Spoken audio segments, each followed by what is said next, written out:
네, 5주차 2교시 시작하겠습니다. 우리 첫 번째 시간에는 분계에 대해서 조금 자세히 알아봤고요. 그 다음에 우리가 이런 문제를 보게 되면 뭘 해야 되는가, 그죠?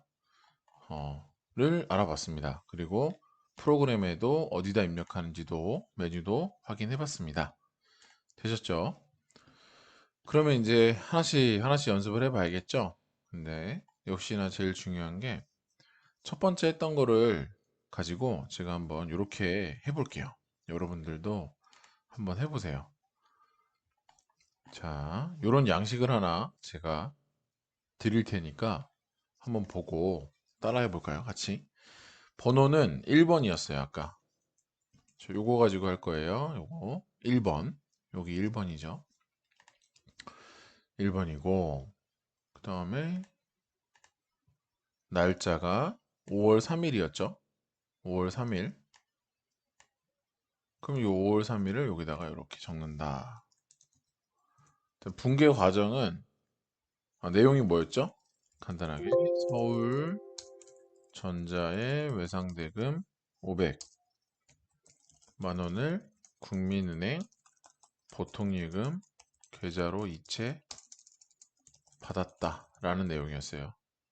이걸 가지고 우리는 첫 번째 분계를 할 때 어떻게 하면 되죠? 뭐부터 해야 되지? 첫 번째 거래를 분석하자라고 했습니다. 그럼 거래를 분석한다?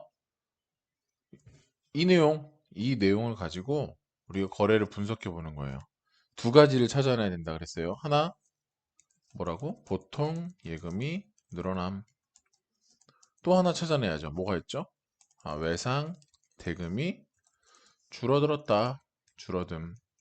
이걸 찾아내셨고, 그러면 다시 생각해 볼게요. 또 보통 예금은 보통 예금 누구 거예요? 내 거죠, 내 거. 내 거가 뭐죠? 자산이고. 외상 대금은 내가 받을 돈이니까 누구? 외상대금도 내가 받을 돈이니까 받을 돈이다 이게 뭐야? 내 거다. 내 거니까 자산이죠. 예, 자산이구나. 이걸 알아냈고 그렇다면 결국 보통예금이 늘어났다는 얘기는 자산이 증가했다라는 거를 의미하고 외상대금도 내가 받을 돈이니까 자산이라고 했는데 그 외상대금이 줄어들었으니까 자산이 감소함을 찾아냈죠. 그리고 하나 더 추가적인 정보인데 이 보통예금이라는 자산과 관련된 거래처는 뭐였을까요? 국민은행이다. 이 정도 찾아낼 수 있죠. 그리고 외상대금과 관련된 거래처는 뭐였을까요? 저기 써 있잖아요. 주식회사 서울전자, 그죠? 주식회사 서울전자다. 요 정도 한 네 가지, 이 네 가지 정도를 제가 지금 이렇게 말로 한 내용을 쓸 수 있다고 하면 여러분들도 어떤 걸, 어떤 거래를 이렇게 보게 돼도, 만나게 돼도 이렇게 거래 분석을 할 수 있으면 됩니다. 이 정도면. 자, 그 다음에 두 번째로 해야 될 게 뭐였죠? 네, 두 번째로 해야 될 거는 제가 계정 과목을 결정해야 된다라고 말씀드렸어요. 계정 과목을 어떻게 하면 결정하냐? 결국은 뭐야? 이 보통 예금 자산인데 자산 중에서 보통 예금이잖아요. 근데 우리 혹시 그래서 요 정도는 이제 알고 계셔야 되는데 재무상태표에 보면 크게 자산, 부채, 자본 이렇게 나눠져 있잖아요. 그리고 그 중에서도 자산은 다시 크게 뭘로 나눠져 있을까요? 유동자산과 비유동자산으로 나눠져 있어요. 크게 보면 또 자산은. 근데 이 보통 예금은 둘 중에 유동자산에 해당됩니다. 그럼 다시 유동자산은 그냥 유동자산 하나로 끝날까요? 안타깝게도 하나로 끝나지 않고 또 있어요.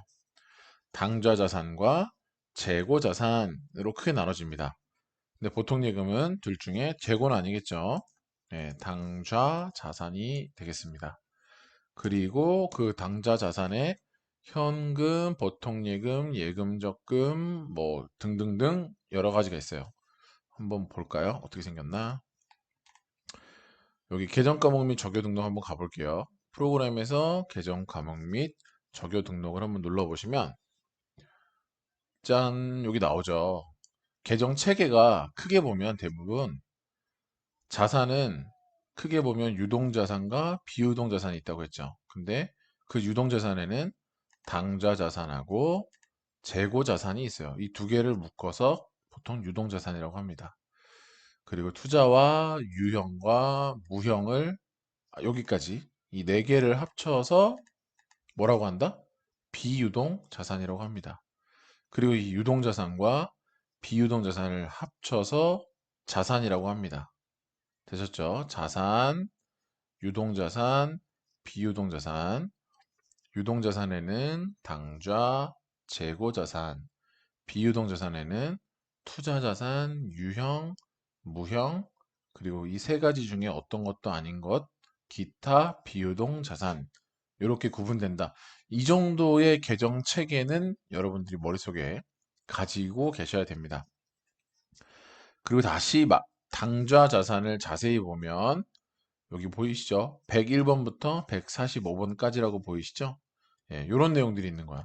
얘네들을 이제 계정 과목이라고 불러요. 이제서야. 예, 여기에 있는 내용들을 계정 과목, 현금, 당좌 예금, 보통 예금. 우리는 방금 보통 예금이었죠? 예, 보통 예금. 그래서 우리 계정 과목을 결정한다 이 얘기는 어디 갔죠? 이렇게 많은 계정 체계들 중에서 자산, 유동, 비유동, 그다음에 유동에서도 당좌, 재고, 그 중에서도 당좌가 이렇게 현금, 당좌, 예금 이 한 단계, 두 단계, 세 단계, 네 단계까지 내려왔을 때 있는 요 이름들 얘네들을 계정 과목이라고 합니다. 그러니까 얘네들 중에 어떤 거로 결정할지를 우리가 고민해야 되는 거예요. 그래서 내가 만약에 이 중에 뭐 예를 들어 미수금으로 결정했다. 이 거래 내용은 미수금이 줄어든 거네. 혹은 뭐 미수금이 늘어난 거네. 이렇게 판단이 되셨다고 하면 미수금으로 계정 과목을 결정한 거고 그렇기 때문에 미수금은 곧 당좌 자산에 해당되고 당좌는 곧 유동자산이며 유동자산은 곧 자산이 되겠죠. 자, 이렇게 체계도가 있어야 돼요. 머릿속에. 자, 그 다음에 똑같이 외상 매출금은 뭘까요? 얘도 비슷할 것 같은데? 이렇게 해서 자산, 유동자산, 당좌자산, 그 다음에 여기에 외상 매출금 이렇게 있습니다. 볼까요? 맞나? 외상 매출금 여기 있죠? 그죠? 동일한 체계네. 108번으로 되어 있고 101번부터 145번 사이니까 당좌 자산에 해당됩니다. 그러면 여기서 이제 뭐 당연한 거지만 질문해야죠. 이런 걸 제가 다 어떻게 압니까? 꼭 알아야만 합니까? 두 가지 정도. 제가 어떻게 압니까? 이걸 꼭 알아야만 합니까? 답변을 드릴게요. 네, 꼭 아셔야 되고요. 지금처럼 이 프로그램에 있는 계정 과목 및 적요 등록이라는 메뉴에 들어가셔서 이 체계를 한번 손으로 써보세요. 이 정도의 계정 과목은 알고 계셔야 돼요, 머릿속에. 이거는 영어로 치면 A, B, C, D 같은 알파벳이고요. 수학으로 치면 구구단 같은 거예요. 회계에서는 계정 과목의 체계를 암기하고 이해하는 거는 아주 기초 중에 기초입니다. 이거 안 하고 하면 안 돼요? 예, 안 돼요. 이거 하셔야 돼요. 그래서 제가 말하지 않더라도 이 계정 체계는 당연히 머릿속에 다 어느 정도 자리가 잡혀 있어야 됩니다. 그래야 무슨 얘기를 하면 예, 알아들을 수가 있어요. 그래서 계정 과목 결정했고 그 다음에 세 번째가 뭐였죠? 세 번째는 위치를 결정하자. 무슨 위치? 아, 분개할 건데 왼쪽에 쓸지 오른쪽에 쓸지 이걸 결정하자고요. 위치. 근데 이거는 사실 내가 결정하는 게 아니죠. 무슨 말이에요? 여기 1번 첫 번째 거래 분석에서 이게 자산의 증가인지 자산의 감소인지 뭐 부채의 증가인지 부채의 감소인지 이렇게 여기 뭐였죠? 거래의 판료소. 거래의 판료소 중에 어디에 해당되는 건지만 내가 이미 분석이 끝났다고 하면 사실 위치를 결정하는 건 내가 결정하는 게 아니라 내가 파악한 이 거래 판료소에 해당되는 위치를 써주면 되는 거죠. 자산의 증가는 차변이에요, 대변이에요? 차변이라고 했잖아요. 그죠? 그리고 여기 쓸게요. 자산의 증가는 차변, 즉 왼쪽에 쓰는 거다. 그리고 자산의 감소를 내가 찾아냈으니까 거래 판료수 중에 얘는 어디다 쓴다? 대변, 즉 오른쪽에 쓰는 거다. 되셨나요? 어. 그러면 요거를 여기까지 하고 또 네 번째. 네 번째는 뭐 해야 돼요? 금액을 결정해야 된다. 근데 여기에는 그냥 500만 원이라고 써 있어요. 정확히 알려줬어요. 그죠? 500만 원이라고 문제에 적혀 있다. 쉬워요. 대부분의 이 금액 결정은 쉽습니다.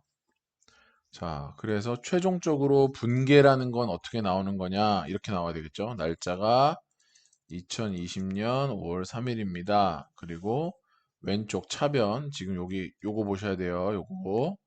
여기가 지금 요렇게 나눠서 왼쪽이고 요렇게 나눠서 오른쪽을 의미하고 있고 그 다음에 요만큼의 작은 네모는 계정 과목을 의미하고 있고 여기가 금액 이렇게 의미하고 있습니다. 이해하셨죠? 그렇게 쓰는 거예요 지금. 계정 과목은 보통 예금, 금액은 500만 원. 여기는 오른쪽의 대변은 외상 매출금, 금액은 500만 원. 자, 이렇게 하면 지금 요 표 하나를 만약에 제가 지금 작성한 것처럼 이런 방식으로 다 작성을 할 수 있다고 하면 사실 문제에서 아이고 죄송합니다. 요걸 다 파악하신 거예요. 이만큼 내용을 다 제대로 파악하신 거고 이 파악한 내용을 바탕으로 해서 요 표를 작성할 수 있으면 끝. 잘한 거다. 그리고 우리는 회계정보 시스템 운용이니까 이 분기에 해당되는 요 내용을 어디 가서 KLF 프로그램에 가면 일반 전표 입력이다 라는 메뉴에 가서 5월 3일 차변 대변 계정 과목 선택해주고 조회는 F2 키를 누르면 조회가 가능하다. 그 다음에 금액까지 이렇게 써주면 되겠습니다. 그럼 이런 내용들이 쭉 날짜별로 1년치가 모여서 결국 동일한 계정 과목들끼리 끼리 모아서 걔네들을 다시 자산, 부채, 자본과 관련된 계정 과목만 다시 한번 모으고 수익, 비용과 관련된 계정 과목만 다시 한번 추리면 그래서 그거를 추린 애들만 모아서 또 하나의 표로 만들어서 보여주면 그게 재무상태표다. 그 다음에 손익 계산서다. 이렇게 되는 겁니다. 그리고 여러분들이 궁금할 만한 거가 아까 거래 판료소인데 이 얘기 잠깐 해볼게요. 뭐 제가 이거 하나하나 다 해드리는 것도 중요하지만 계속 좋은 수업은 여러분들에게 이런 원리가 있다. 기본적인 원리가 있는데 이게 왜 이런 원리가 나오게 되었을까를 여러분들한테 어, 호기심이 가도록 이렇게 알려주는 거. 호기심을 유발시킬 수 있는 것. 혹은 자 이런 원리가 있으니 잘 설명을 해드리고 실제로 한번 적용을 해봐라.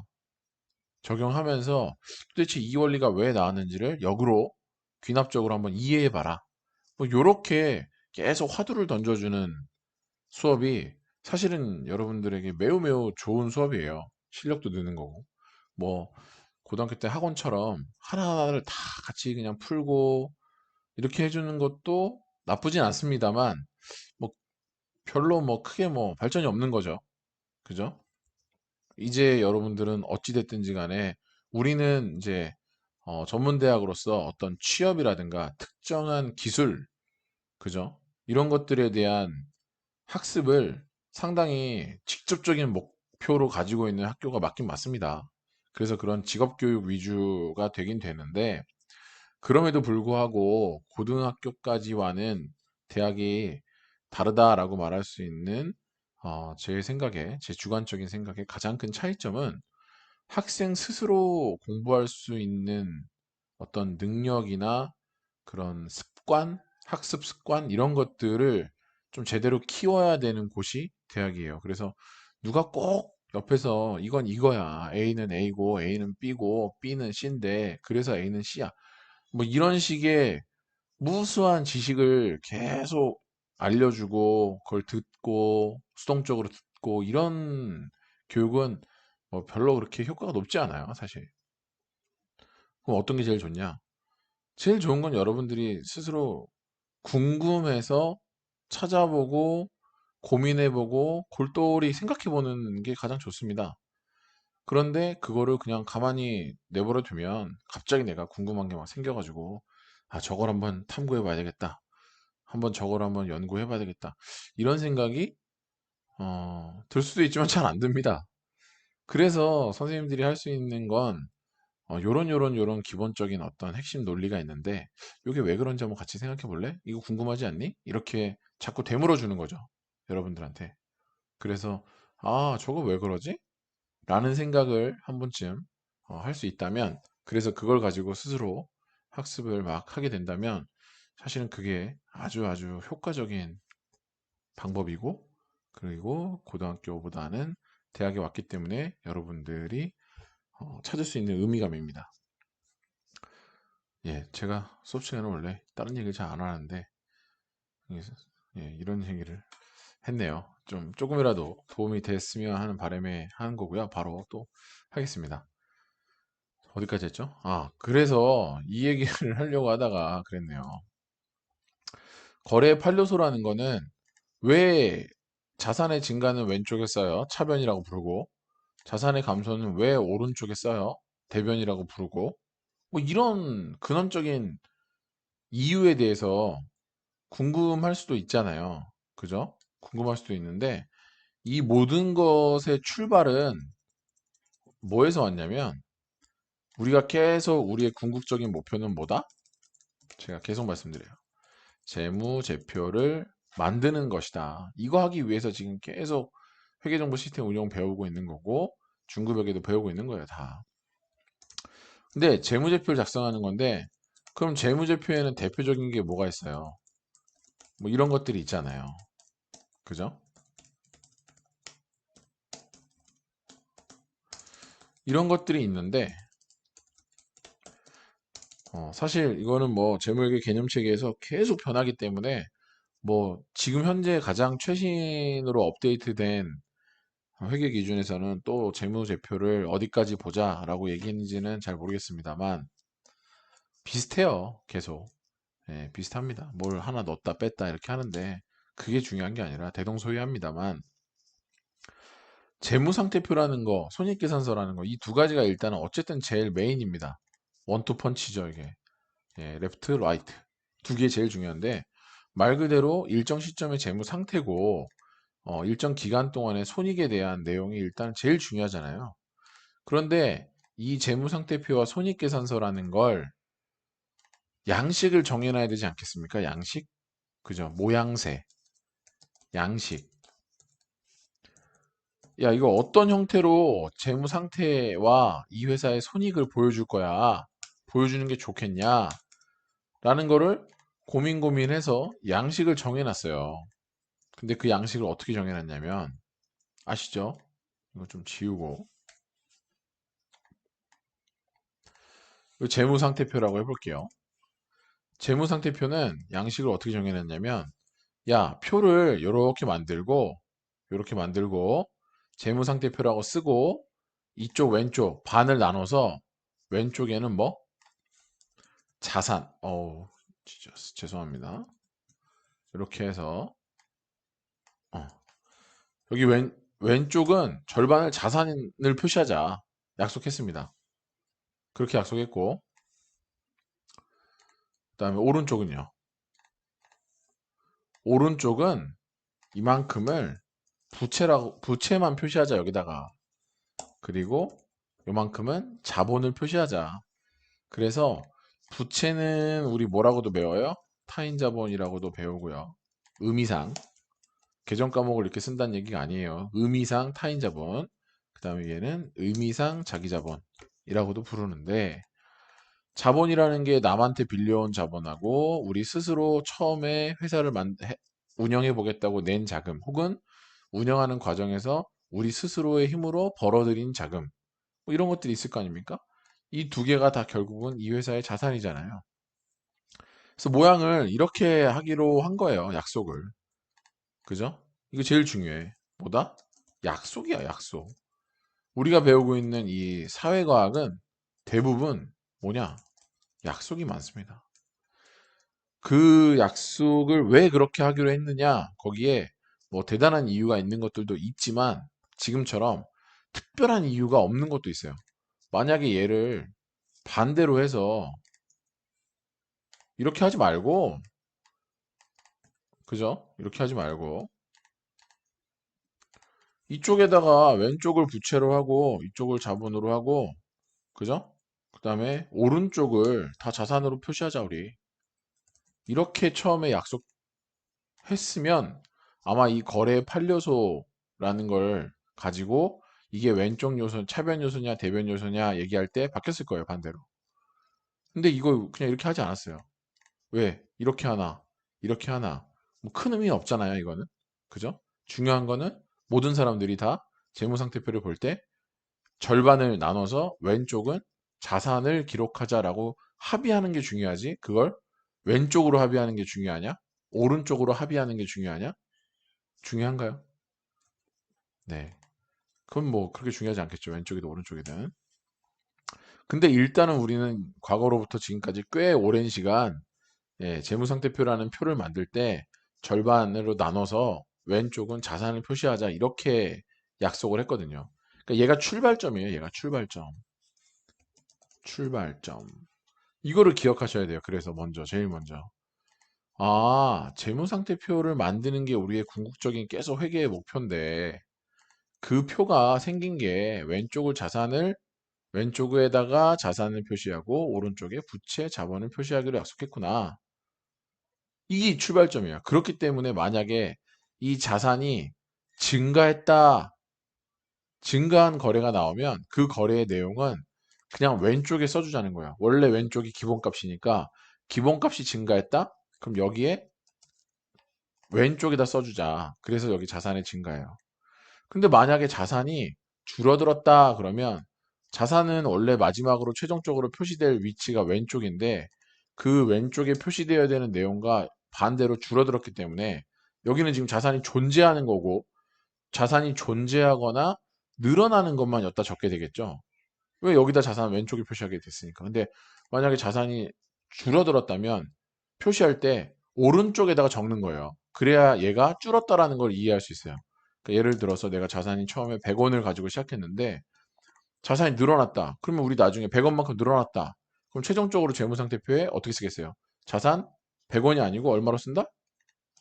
100원만큼 늘어났으니까 200원이다 이렇게 쓸 거 아닙니까? 최종적으로 요걸 쓰겠죠? 요거? 그러니까 보세요. 자산이 증가하면은 왼쪽에다가 그걸 기록해주면 그 왼쪽에 기록된 자산의 합계만 쭉 모으면 얼마만큼을 더 증가시켰는지를 알기 쉽잖아요. 그죠? 근데 반대로 자산이 가지고 있었는데 50만큼이 줄었어요. 줄었다고 치면 우리는 어떻게 써야 돼요? 여기다가 200이 아니라 50이라고 써야 되겠죠? 50만큼 줄었으니까. 근데 그 50만큼 줄었다라는 내용을 이 왼쪽에다가 쓰는 게 나중에 정리하기가 편할까요? 반대쪽에는 오른쪽 이쪽에다가 쓰는 게 정리하기가 편할까요? 이쪽에 쓰는 게 편하겠죠. 그래서 오른쪽에 쓰여져 있는 자산과 관련된 내용을 숫자를 다 합쳐서 여기 원래 있는 기본값에서 빼주고 또 왼쪽에 쓰여져 있는 자산과 관련된 계정 과목의 금액들을 다 합쳐서 그 값을 여기다가 더해주고 그러면 최종적인 값이 나와서 여기 왼쪽에 그 값이 나오겠죠. 그래서 자산이 증가하면 왼쪽이고 자산이 감소하면 오른쪽에다 써주는 겁니다. 되셨나요? 쉽죠? 이제는 나머지는 다 쉽죠, 뭐. 부채도 여기 부채는 오른쪽이 기본값을 가지는 어떤 저기 뭐야 요소기 때문에 부채가 만약 증가했다 그러면 오른쪽에 써줘야 돼요. 부채가 감소하면 왼쪽에 써줘야겠죠. 그래서 부채가 감소한 거 왼쪽에 써주고 부채가 증가하면 오른쪽에 써주고 되셨나요? 자본도 마찬가지고 그 다음에 여기 수익하고 비용이 있는데 손익계산서잖아요. 수익하고 비용은 그러면 얘까지만 해야 되겠네요.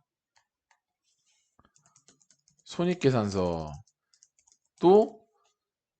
어떻게 하기로 했냐면 손익계산서는 수익을 오른쪽에 그리고 비용을 왼쪽에 표시하기로 했습니다. 약속을. 이렇게 약속했어요. 요 내용을 머릿속에 이거는 암기를 해서 정확하게 약속이니까 알고 있어야 돼요. 그죠? 우리 내일 6시에 만나라고 약속했으면 뭐 왜 6시인지 이유가 있을 수도 있고 없을 수도 있지만 어쨌든 내일 6시에 어디서 만나는지 기억해야 만날 거 아닙니까? 약속이니까. 마찬가지입니다. 손익계산서는 오른쪽을 수익, 왼쪽을 비용을 표시하기로 약속했습니다. 그런데 하나 이런 질문을 하는 친구가 있어야죠. 저 손익계산서는 원래 이렇게 쓰는 거 아닌가요, 교수님? 어떻게 해요? 아이고.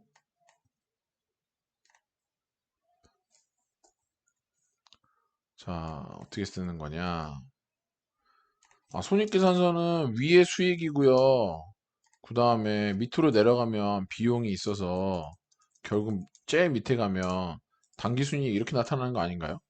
위에서 아래로 쓰는 거 아닌가요? 오른쪽 왼쪽이 아니고? 맞아요. 원래 오른쪽 왼쪽이고 이 얘를 수익을 이렇게 위로 얘를 위로 올리고 얘를 아래로 내려서 보기 좋게 이렇게 편의상 표시하기도 합니다. 그리고 이게 대부분 이렇게 표시하죠. 근데 원칙적으로는 얘도 오른쪽이 수익, 왼쪽이 비용이다. 이렇게 약속을 해놨었습니다. 아시겠죠? 그래서 수익의 발생은 오른쪽에 씁니다. 왜? 수익은 이쪽에 쓰기로 했고 비용이 발생하면 이쪽에 쓰기로 했고 아시겠죠? 그래서 이 거래 판료소와 관련해서 요거 왼쪽 요소, 오른쪽 요소 자꾸 자산의 증가가 차변 증가입니까? 대변 증가입니까? 대변했습니까? 차변했습니까? 이렇게 물어보면 자산의 증가? 뭐야? 차변인가? 대변인가? 전혀 감을 못 잡고 헷갈려하는 친구들이 많은데 얘를 기억하시면 되겠습니다. 이 위치를 아시겠죠? 자, 됐습니다. 그러면 이 교시에는 제가 거래 판료소에 대해서 왜 왼쪽, 오른쪽, 차변, 대변 이렇게 나눠지는지에 대한 설명을 드렸고 3교시에는 오후 4일부터 이제 하나씩 하나씩 직접 해볼게요, 같이. 네, 3교시에서 뵙겠습니다.